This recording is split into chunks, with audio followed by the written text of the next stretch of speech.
Hey, what's going on out there? I would like to welcome every single one of you to Water Your Soil. So before I get into this video, I would like to say, if you're new around here, I have two rules over at this channel. The first rule is for you to always use your own discretion when it comes to credit cards and credit scores. The second rule, that's for you to verify everything that you learn, whether it's here on this channel, another channel, or anywhere. That should be a rule to life. So getting into the video, this is going to be a video about some very promising credit score news that a good majority of people who watch this channel can benefit from. And I'm sure a lot of you will be happy to hear this news. So there was a new article that came out the other day, and it was in relation to credit scores.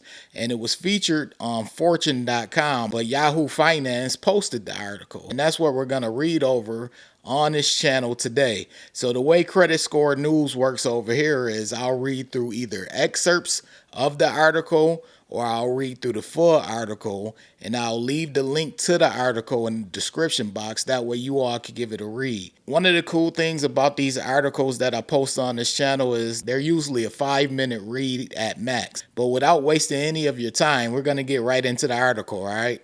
It says, Millennial and Gen Z credit scores are the latest sign of vibecession. Their credit scores will keep going up, Open Lending Transunion report shows. And this was posted by Sydney Lake, and it was posted on March 23rd, 2025. And as you can see, it's estimated to be a 4-minute read.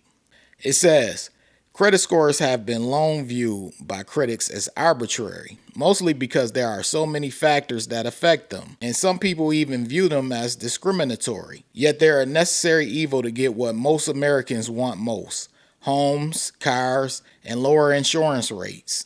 It could take years to build a robust credit file needed for what's considered to be a quote-unquote good score above 700, which many young consumers don't have. But a report by Open Lending and TransUnion, one of the major credit reporting agencies, showed millennials and Gen Zers are quote-unquote poised to move up credit tiers. That may be hard for these younger generations to believe. However, because they just don't feel as good about the economy and their finances, a phenomenon that's been dubbed the quote-unquote vibecession. So you see what this article is going to be about. It's about optimism for Generation Zers and Millennials.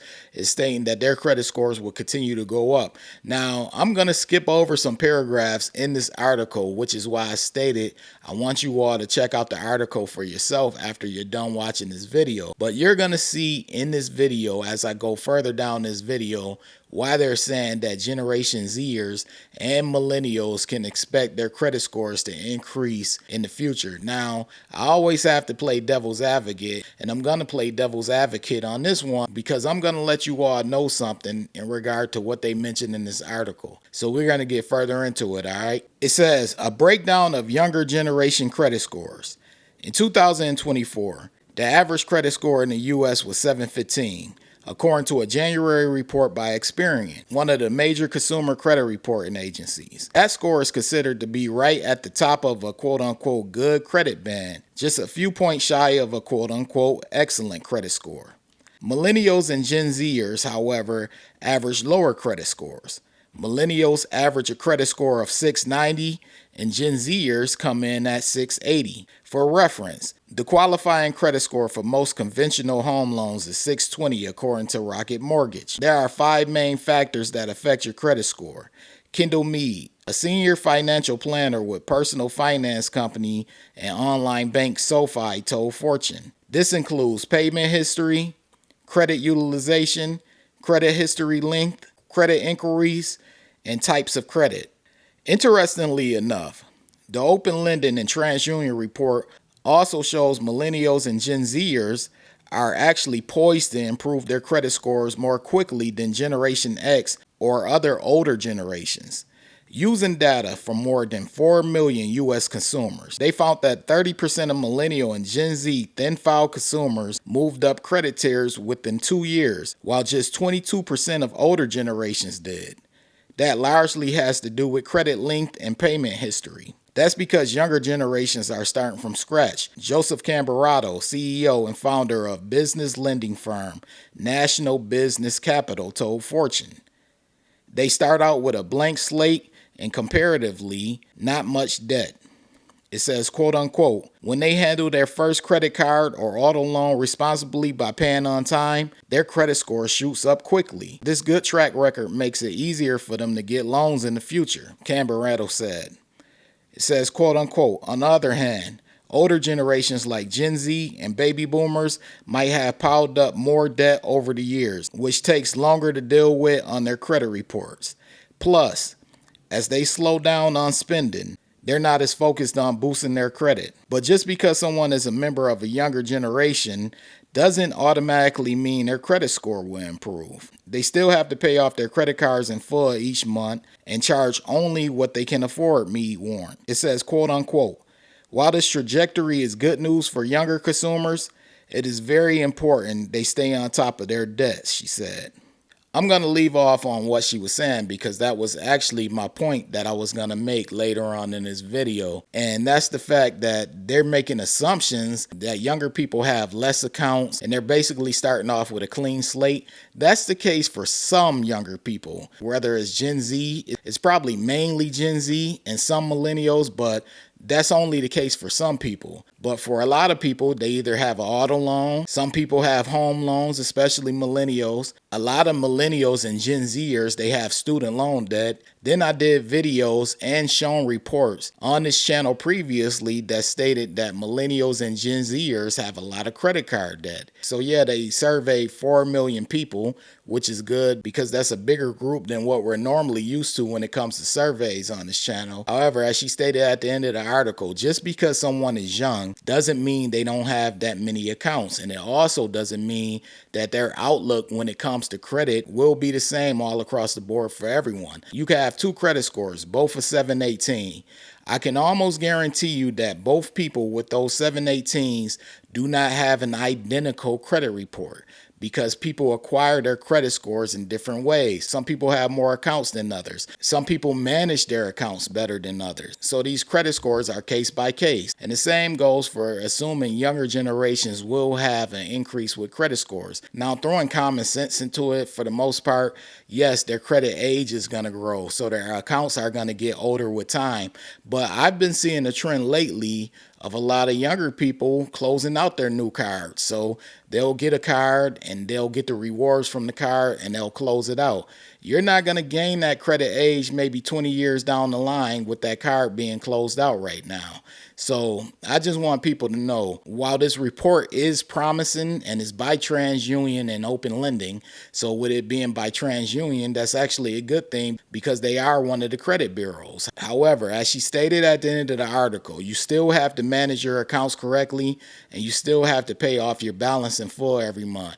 And a lot of people, whether they're Generation Z or millennial, they are not doing that. They are not paying off their balance in full every month. And that's a problem because it can affect your credit score and it can impact it in a negative way. So take this article as something that is promising because of who was surveyed. However, make sure you are managing your credit cards correctly and the rest of your accounts. Don't just think about your credit cards, but think about every account that's reporting on your credit report, because every single one of those accounts matter and you need to be on time when it comes to paying for every single one of those accounts and making sure that you are chopping down the debt that you have, whether it's on an auto loan, a student loan, or whatever it may be, a mortgage. Make sure you are chopping down on your debt. Make sure you are on time. And when it comes to credit cards, at least try to pay off your credit card balance in full every month. But I just wanted to make this video for you all. I just want you all to know that I do appreciate every single one of you for stopping by and checking out my channel. On the homepage of this Water Your Soil channel, in the post section, I do currently have an active poll. Be sure to check out that poll and participate in that poll. But anyways, if you're new around here and you feeling the vibe, this is Water Your Soil. Be sure to hit the subscribe button, turn on all notifications, that way you don't miss a future video because I post often. That's clicking on the bell and selecting all. Also, this goes to every single one of you watching, my subscribers included. Be sure to hit the like button. It literally takes 1 second. That's your way of letting the algorithm know you support this video and this channel.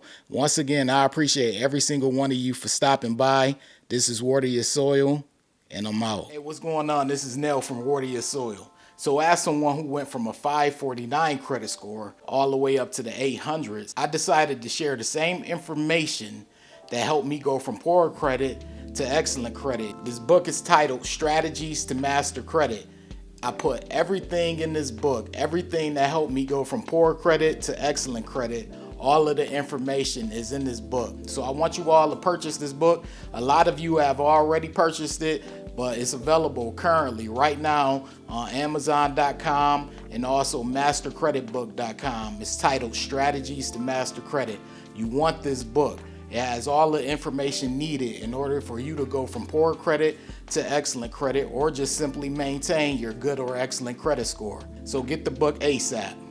And if you want something more in depth, you could take the course over at www.wateryoursoil.com. It's more in depth. There are actually chapters in this course, and it walks you through basically how FICO credit scores come about and how they're determined. And really, once you learn how FICO scores come about and the concept of credit scores, then you're pretty much on your way to either going from poor credit to good credit, or just maintaining a good or excellent credit score. So if you want something more in depth, I have the course over at www.wateryoursoil.com. All right.